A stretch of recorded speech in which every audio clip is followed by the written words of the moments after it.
వైద్య పరీక్షల కోసం పవన్ కళ్యాణ్ ముంబైకు వెళ్లారు. భుజాల కండరాల నొప్పితో బాధపడుతున్నారు. అప్డేట్స్ మా కరెస్పాండెంట్ ప్రసాద్ నడి తెలుసుకుందాం. ప్రసాద్, నవీన్, జనసేన అధినేత డిప్యూటీ సీఎం పవన్ కళ్యాణ్ ఈ రోజు తన సతీమణితో కలిసి ముంబై వెళ్లారు.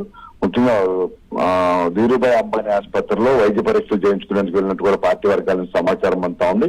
ఇటీవల కాలంలో ఆయన భుజాలకు సంబంధించిన శస్త్రచికిత్స చేయించుకోవడం కొంతకాలం ఇబ్బంది పడుతున్న నేపథ్యంలో దానికి సంబంధించి ఇప్పటికీ ఇక్కడ హైదరాబాద్ లో చాలా కాలం కూడా ఆ బెడ్ రెస్ట్ తీసుకోవాల్సిన పరిస్థితి వచ్చింది. ముఖ్యమంత్రి చంద్రబాబు నాయుడుతో పాటు ప్రధాని మోడీ కూడా నివాసానికి వెళ్లి మరి పరామర్శించారు. అయితే మళ్ళీ ఇటీవల కాలంలో ఇటు పార్టీ కార్యక్రమాలకి అదేవిధంగా ప్రభుత్వ కార్యక్రమాలు కూడా బిజీగా ఉంటూ వైద్య పరీక్షలకు సంబంధించి కొంత నిర్లక్ష్యం చేశారని చెప్తున్నారు. తాజాగా మరోసారి కొంచెం నొప్పి రావడంతో ఆ వైద్యుల సూచనల మేరకు ఆయన ఈరోజు ముంబై బయలుదేరి వెళ్లారు. ఈ రోజు సాయంత్రం ధీరుభాయ్ అంబానీ ఆసుపత్రిలో పవన్ కళ్యాణ్ కు వైద్య పరీక్షలు